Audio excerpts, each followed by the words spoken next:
Now section 1 of income tax act, section 1। अब ये जो सेक्शंस है वो बहुत ज्यादा इंपॉर्टेंट रोल प्ले करते हैं। Income tax act, section 1 of income tax act क्या कहता है कि आपको इनकम टैक्स लगाना है। कहां? इंडिया में। आप जब पैसा कमाओगे तो आपको क्या भरना है? यहां पर टैक्स भरना है। तो income tax should be levied by government. तो यहां पर अगर इंडिया की बात करें तो कौन सी गवर्नमेंट पे करेगी? इंडियन गवर्नमेंट लेविड करेगी। ठीक है, तो इनकम सेक्शन 1 सबसे कहता है कि इनकम टैक्स एक्ट के तहत कोई भी पर्सन यानी कोई भी इंसान जब पैसे कमाता है तो उस कमाने वाली इनकम पर आपको क्या भरना है? टैक्स। बट इंपॉर्टेंट चीज क्या है? पैसे कहां पर कमाता है। ठीक है, पैसे वो कहां पर कमाता है। तो यहां पर पर्सन की डेफिनेशंस की बात करने जा रहा हूं। तो अगर कोई भी पर्सन है, ठीक है, अगर कोई भी पर्सन है जो रिसाइडिंग इन इंडिया, सर ये रिसाइडिंग इन इंडिया का मतलब होता है अगर कोई इंसान इंडिया का भारतवासी है, मतलब इंडिया का रेसिडेंट है। कौन है? इंडिया का रेसिडेंट। बेटा there is a difference between citizen and resident. आपको पहले ये दोनों में फर्क समझना पड़ेगा। सिटीजन का मतलब होता है जब आपके गवर्नमेंट डॉक्यूमेंट्स होते हैं, ठीक है, जब आपके गवर्नमेंट डॉक्यूमेंट्स होते हैं वो इंडिया के ही हो। राशन कार्ड से लेके आधार कार्ड से लेके पैन कार्ड सब इंडियन डॉक्यूमेंट्स अवेलेबल है। पैदा होने से लेके सब वो आपके इंडियन सिटीजनशिप हो गए। लेकिन रेसिडेंट का मतलब ये नहीं कि आपके पास इंडियन का सब कुछ हो। कोई फॉरेनर है, आईपीएल खेलने के लिए यहां पर आया तो क्या वो सिटीजनशिप ले लिया? नहीं।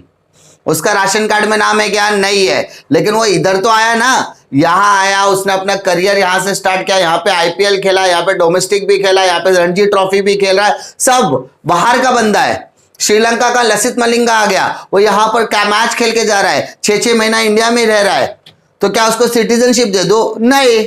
लेकिन वो इंडिया में ही रह रहा है, आईपीएल भी खेल रहा है, पैसा भी कमा रहा है, तो क्या टैक्स नहीं भरेगा? भरना तो पड़ेगा। तो आपके लिए यहां पे कैटेगरी दिया रेसिडिंग इन इंडिया। इंडिया का वो क्या होना चाहिए? रेसिडेंट होना चाहिए। या इनकम अर्न्ड इन इंडिया, या तो आप पैसा यहां पे कमाओ। अगर मैं इसको क्लासिफाई करूं, सिंपल सी बात है, इंडिया का बंदा इंडिया में रह रहा है, इंडिया में पैसे कमा रहा है, टैक्स तो भरना पड़ेगा। इंडिया का बंदा इंडिया में रह रहा है, पैसा बाहर जाके कमा रहा है, टैक्स तो भरना पड़ेगा। क्यों?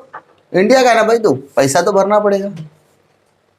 फॉरेन का बंदा फॉरेन में रह रहा है, फॉरेन में पैसा कमा रहा है, इंडिया में टैक्स नहीं भरेगा, सीधी बात। फॉरेन का बंदा फॉरेन में रह रहा है, इंडिया की वजह से पैसा कमा रहा है, टैक्स तो भरना पड़ेगा। मतलब अगर आपके इनकम का कोई भी कनेक्शन या आपका कनेक्शन इंडिया से है तो आपको टैक्स भरना पड़ेगा। मैं हूं इंडिया का रेसिडेंट, सिटीजन नहीं बोला मैंने, क्या बोला? रेसिडेंट हूं। मैंने अपने रेसिडेंशियल स्टेटस मैंने अपना प्रूफ कर दिया कि मैं इंडिया का रेसिडेंट हूं इस फाइनेंशियल ईयर में। मैं रेसिडेंट हूं, फॉरेन में गया, फॉरेन में कमाया, फॉरेन में पैसा लेकर आया, फॉरेन में ही सब कुछ हुआ, लेकिन स्टेटस क्या है? रेसिडेंट का ना, टैक्स तो भरना पड़ेगा। वहां भरा तो यहां नहीं भरने का, ठीक है। लेकिन कनेक्शन मेरा इंडिया से है ना, तो मुझे इंडिया का लुकएट देखना पड़ेगा, लिखे। तो यहां पर इसलिए एक इंपॉर्टेंट चैप्टर आपका वहां पर आ जाएगा, रेसिडेंशियल स्टेटस, जो हम लोग बाद में देखेंगे। क्लियर? तो इनकम टैक्स एक्ट कहता है कि पर्सन क्या है, तो person should be residing in India. अब इंडिया मतलब क्या? सबसे पहले पूरा India including Jammu and Kashmir. पहले क्या होता था? जम्मू कश्मीर डिस्प्यूटेड लैंड था। डिस्प्यूटेड मतलब इंडिया का हिस्सा है कि पाकिस्तान का हिस्सा है, वो डिस्प्यूट में था, इसलिए जम्मू कश्मीर को साइड में रखा गया था इनकम टैक्स लॉ में। लेकिन बाद में उसको जम्मू कश्मीर को अपना हिस्सा बना लिया गया, इसलिए जम्मू कश्मीर के अंदर भी अगर कोई बंदा जाके पैसा कमा रहा है तो भी वो इंडिया का हिस्सा माना जाएगा, उसको इनकम टैक्स में इंक्लूड किया जाएगा, पहला। दूसरा, सिर्फ जमीन ही नहीं, इंडिया का जो वाटर बाउंड्री है, मालूम है ना, जो सी फेस है उसकी भी एक बाउंड्री है, उतने बाउंड्री में भी अगर वो इंडिया में है तो भी वो क्या माना जाएगा, इंडियन रेसिडेंट ही माना जाएगा। तो इंडिया के अंदर सब जमीन पर पानी का जो लिमिट है, बाउंड्री है, इंडिया का जो बॉर्डर्स है, पानी के अंदर भी जो बॉर्डर्स है वो भी इंडिया का पार्ट है। जमीन के ऊपर मतलब हवा में, वो भी इंडिया का पार्ट है। जमीन के नीचे वो भी इंडिया का पार्ट है। तो सारी चीजें इंडिया के अंदर कवर हो जाएगी। क्लियर? डिफिकल्टी सेक्शन 2, क्या बोला बेटा? सेक्शन 2। सेक्शन 2 जो है वो सिर्फ और सिर्फ किससे रिगार्डिंग में डील करता है? डेफिनेशंस के बारे में। किसके बारे में? डेफिनेशंस। अब इसमें कौन कौन सी डेफिनेशंस हमको देखने के लिए मिलेगी? ज्यादातर डेफिनेशंस मैंने आपको बताया है कि हम लोग ने जब क्वेश्चन डिस्कस किए थे तो उसमें क्लियरली कर देते, income, previous year, assessment year, SSC कौन होता है, वो सारी चीजें। ठीक है, तो यहां पर डेफिनेशंस आपको क्या क्या देखने के लिए मिलेगी? What is our previous year, हमारा पिछला साल क्या होगा, प्रीवियस ईयर किसे कहते हैं। हमारा असेसमेंट ईयर क्या होगा, हमारा असेसमेंट ईयर क्या होगा। असेसी कौन होता है? क्लियर? तो इस तरीके की कुछ डेफिनेशंस हम लोग को देखने के लिए मिलेगी। क्लियर? डिफिकल्टी वापस से बता रहा हूं, डेफिनेशंस का मतलब क्या होता है वो समझ लो।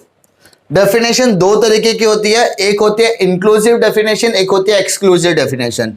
इंक्लूसिव डेफिनेशन का मतलब होता है कुछ डेफिनेशंस के अंदर कुछ चीजें पहले से इंक्लूड होगी, आपको अजम्पशन करना, और उस डेफिनेशन के अंदर एक्सक्लूड, पूरा डेफिनेशन पढ़ने के बाद बोलेगा पूरा डेफिनेशन में इन तीन चीजों को छोड़कर ये सारी चीजें कवर होगी। जैसे इनकम टैक्स शुड बी, ठीक है, income tax should be levied the whole of India exclude Jammu and Kashmir. मतलब इनकम टैक्स जो है इंडिया में पूरा एप्लीकेबल है, एक्सक्लूड जम्मू एंड कश्मीर। तो इसका मतलब पूरे इंडिया में एप्लीकेबल है, तो पूरे इंडिया में एप्लीकेबल है, इसका मतलब जम्मू कश्मीर में है क्या? तो अगर वो नहीं बोलता तो जम्मू कश्मीर हाँ होता, लेकिन हमने पूरे डेफिनेशन का एक्सक्लूड कर दिया तो जम्मू कश्मीर को छोड़ के। अगर मैं ऐसा बोलूं that income tax should be levied the whole of India including Jammu and Kashmir, तो इंक्लूसिव वाली डेफिनेशन में आ गया। तो आपको कुछ चीजें क्लैरिफाई किया जाता है, उस क्लैरिफिकेशन के लिए आपको इंक्लूड और एक्सक्लूड ये दो शब्दों का क्या किया जाता है? इस्तेमाल किया जाता है। क्लियर? अब तक क्या चीजें देखनी है? सबसे पहले टैक्स लायबिलिटी। टैक्स लायबिलिटी मतलब टैक्स कब कैलकुलेट किया जाएगा। और याद रखना, हम अकाउंटेंसी में कैलकुलेशन बोलते हैं। क्या बोलते हैं? कैलकुलेशन। बट टैक्सेशन में कंप्यूटेशन बोलते हैं। वापस बोल रहा बेटा, हम अकाउंटेंसी में कैलकुलेशंस बोलते हैं। क्या बोलते हैं? कैलकुलेशन। अकाउंटेंसी में कैलकुलेशन, लेकिन टैक्सेशन में कंप्यूटेशन बोलते हैं। ठीक है, दोनों में क्या फर्क है? कैलकुलेशन कभी भी कर सकते हैं, हमेशा आंसर वही आएगा। कंप्यूटेशन में डिफरेंस हो सकता है depending on previous year and changes in law. Gratuity का, मैंने पेंशन का, लीव सैलरी, जो भी आगे टर्मोलॉजीज आएगी उसके लिमिट्स हमेशा चेंज होती है, उसके रूल्स में कभी कभी चेंजेस आते हैं, तो जिस वजह से हमारे कैलकुलेशन फ्लक्चुएट हो सकते हैं। तो इसीलिए कंप्यूटेशन। तो कंप्यूटेशन कब किया जाता है? ठीक है, वापस बोल रहा हूं, हमारे इनकम टैक्स के अंदर कंप्यूटेशन कब किया जाएगा? तो हमारे इनकम टैक्स में कंप्यूटेशन हमेशा असेसमेंट ईयर में किया जाएगा। कौन सी ईयर में किया जाएगा? असेसमेंट ईयर में। कंप्यूटेशन कब करते हैं? कंप्यूटेशन हम असेसमेंट ईयर में करते हैं। क्लियर? कंप्यूटेशन कौन सी ईयर का करेंगे? वापस बोल रहा हूं, कंप्यूटेशन कौन से ईयर का करते हैं? प्रीवियस ईयर का करते हैं। वापस बोल रहा हूं, मैंने पहले ही बताया, प्रीवियस ईयर में कैलकुलेशंस होगा, बट टैक्स कब भरा जाता है? असेसमेंट। तो इसका मतलब कंप्यूटेशन हम कब करेंगे? असेसमेंट ईयर में। कौन सी ईयर का कंप्यूटेशन करेंगे? प्रीवियस। समझा? टैक्स कौन सी ईयर में भरेंगे? असेसमेंट ईयर में। कंप्यूटेशन कब करेंगे? असेसमेंट ईयर में। कौन से ईयर का कंप्यूटेशन करेंगे? प्रीवियस ईयर में। क्लियर? डिफिकल्टी?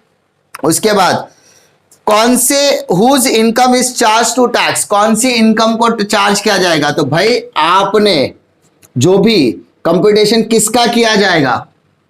आपने जो इनकम कमाया, income earned in previous year, आप जो प्रीवियस ईयर में पैसा कमाओगे ना, उस पर टैक्स लगेगा।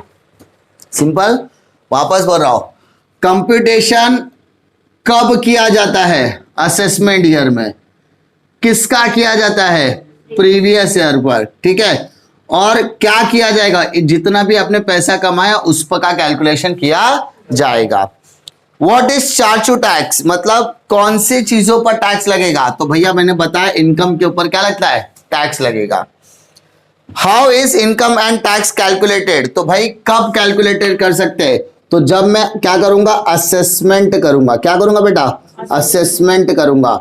असेसमेंट का मतलब होता है चीजों को चेक कर कर कंप्यूट करना, चेक कर कंप्यूट, यानी as per the income tax law assessment करना, असेस करना। Clear? And last, who is liable to pay the tax, कौन टैक्स पे करने के लिए लायबल है? तो बट यहां पर टैक्स पे करने के लिए कौन लायबल है? असेसी, जिसको हम लोग सिंपल लैंग्वेज में कहते हैं टैक्स पेयर। क्या कहते हैं हम लोग? Tax payer. ठीक है। फिर से एक बार छोटा सा फटाफट रिकैप कर लेते हैं। सेक्शन 1 कहता है, सेक्शन 1 क्लियरली कहता है कि भाई इनकम टैक्स एक्ट कहां पर लागू होगा? इनकम टैक्स एक्ट पूरे इंडिया में लागू होगा, इंक्लूडिंग जम्मू एंड कश्मीर। पहला, इंडिया मतलब क्या? इंडिया मतलब क्या? तो इंडिया का मतलब उसकी बाउंड्रीज, मालूम है ना, नेशनल बाउंड्रीज। जमीन पर जो नेशनल बाउंड्रीज है वो, पानी में जो नेशनल बाउंड्रीज है वो, जमीन और पानी के उसका ऊपर का हिस्सा, उसकी जमीन का हिस्सा पूरा इंडिया में आएगा। नेपाल भी आएगा क्या? नेपाल आउटसाइड आता है। नेपाल तो बॉर्डर है, उसमें तो इंडिया नहीं आता ना, सिर्फ वो कंट्रीब्यूशन दिया। तो अरे तो वो जब इंडिया से अलग हो गया तो कहां से वो इंडिया में आ गया? मतलब पास नहीं लगता ना अपना, वो नहीं लगता है, जा सकते हैं पर अपने को वो नहीं लगता है, अंदर जाना आना वो सब कुछ है। तो उनको अगर वो भी बंद कर देगा तो नेपाल चलेगा कैसे? उनका पूरा का पूरा ट्रेड इंडिया से तो होता है। उसको एक सिंप्लीफाइड तरीके से उन लोग ने अलग से अपने आप को घोषित किया है, ट्रेड रिलेशन नहीं तोड़ा उन लोग ने। उसके बाद दूसरा क्या बोल रहा था, भूल गया मैं यार। ये इनकम पे बैठा तू है ना बीच में से टोक देता है ना, पूरा फ्लो टूट जाता है मेरा। Border area. अरे तेरे को जब पता है ना कि बाउंड्री, अपने को ज्योग्राफी नहीं पढ़ने का है। नहीं आप बता रहे थे कि मतलब इतना है तो पता कि होगी। नेपाल नहीं आएगा, टेंशन मत ले तू। काठमांडू नहीं आएगा, नेपाल नहीं आएगा, इसको पूछो। हाँ, next, income tax is applicable to whole of India including Jammu and Kashmir. पहला, इनकम टैक्स किसको लगेगा? पर्सन को लगेगा। अब वो person should be residing in India, India में रहना चाहिए। इसका मतलब वो उसका स्टेटस क्या होगा? रेसिडेंट। या तो इंडिया में पैसा कमाना चाहिए, इनकम अर्न्ड इन इंडिया। मैं इंडिया का हूं, बाहर जाके पैसा कमाऊंगा तो भी इंडिया में टैक्स भरूंगा। कोई बाहर का फॉरेनर है, इंडिया में आके पैसा कमा रहा है, इंडिया की वजह से पैसा कमा रहा है, टैक्स तो उसको भरना पड़ेगा। ठीक है। इसके लिए अलग से एक चैप्टर है रेसिडेंशियल स्टेटस, जहां पे डिटेल में हम लोग रेसिडेंशियल स्टेटस के बारे में, रेसिडेंट है या नहीं है वो हम लोग देखेंगे। उसके बाद सेक्शन 2 कहता है डेफिनेशंस के बारे में। इसमें कौन कौन सी डेफिनेशंस हम लोग देखेंगे। यहाँ पर previous year, assessment year, SSC, उसके बाद हमारे कंप्यूटेशन कैसे करना है, इनकम क्या होती है, पर्सन क्या होता है, वो सारी छोटी छोटी डेफिनेशंस, लेकिन वैल्यूएबल डेफिनेशंस हम लोग यहाँ पर देखेंगे। अब अकाउंटेंसी में कैलकुलेशन होता है, टैक्सेशन में कंप्यूटेशन होता है। कंप्यूटेशन हम कब करते हैं? कंप्यूटेशन हम असेसमेंट ईयर में करते हैं। कौन सी चीजों का असेसमेंट करता है? प्रीवियस ईयर में जितना भी इनकम कमाया, प्रीवियस ईयर में जितना भी इनकम आपने कमाया, उस इनकम का हम असेसमेंट करेंगे, और असेसमेंट करने के बाद जो भी पैसा आएगा, जो भी कैलकुलेशन आएगा, उसको असेसमेंट ईयर में असेसी टैक्स पे करेगा। क्लियर? तो हमने जो भी कमाया वो हमारे लिए इनकम हुआ, इनकम के ऊपर आपको क्या भरना है? टैक्स भरना है। क्लियर? और इस लेक्चर का सबसे इंपॉर्टेंट हिस्सा कि जब हम लोग बात करते हैं असेसमेंट ईयर और प्रीवियस ईयर की तो डिटेल में जाएंगे, लेकिन हमारा प्रीवियस ईयर क्या है, हमारा असेसमेंट ईयर क्या है, ये आपको पता होना चाहिए, क्योंकि पूरे एकेडमिक ईयर में हम लोग यही प्रीवियस ईयर को फॉलो करने वाले हैं। सबसे पहले the previous year starts from 1 April every year. हमारा प्रीवियस ईयर कब स्टार्ट होता है? 1 अप्रैल, जनवरी नहीं, अप्रैल, अप्रैल 1 तारीख ही। तो हमारा प्रीवियस ईयर क्या होगा? 1 अप्रैल 2019 टू 31 मार्च 2020। ये हमारा कौन सा ईयर है? Previous year. क्लियर? हमारा असेसमेंट ईयर क्या होगा? तो हमारा असेसमेंट ईयर होगा 1 अप्रैल 2020 टू 31 मार्च 2021। ये हमारा क्या होगा? Assessment year. डिफिकल्टी हमारा प्रीवियस ईयर, ऐसा बोल सकते हैं हमने एसवाई में जो भी किया है ना उसका भुगतान हमें टीवाई में करना पड़ेगा, क्योंकि ये जो 1920 दिख रहा है वो हमारा एसवाई ईयर है और जो 2021 दिख रहा है वो हमारा टीवाई ईयर है। तो एसवाई का कैलकुलेशन टीवाई में भुगतना पड़ेगा। तो प्रीवियस ईयर हमारा 2019-20 हो गया। बेटा याद रखना 2019-20 नहीं लिखना है, हमेशा 1 अप्रैल 2019 से 31 मार्च 2020 ही प्रीवियस ईयर लिखना है। हाँ, असेसमेंट को हम शॉर्टकट में 2020-21 लिख सकते हैं, लेकिन कभी भी प्रीवियस ईयर शॉर्टकट मत लिखना। क्लियर? क्योंकि 1 अप्रैल की एक अलग से वैल्यू है और 31 मार्च की एक अलग से वैल्यू है। असेसमेंट ईयर तो हमको पता है 31 मार्च 2020 में खत्म हो जाएगा, 21 में खत्म हो जाएगा। क्लियर? तो हमारा प्रीवियस ईयर क्या होगा? हम जब तक इस ईयर में रहने वाले, इस एकेडमिक ईयर में रहने वाले हैं, जब चाहे वो सेमेस्टर 5 हो, सेमेस्टर 2 हो, सेमेस्टर 3 हो, सेमेस्टर 4, जो भी सेमेस्टर, इस पूरे साल के लिए हमारा जो प्रीवियस ईयर है वो यही रहने वाला है। क्या? 1 अप्रैल 2019 से लेकर 31 मार्च 2020। और हमारा असेसमेंट ईयर क्या होगा? 1 अप्रैल 2020 से लेकर 31 मार्च 2021 तक। डिफिकल्टी?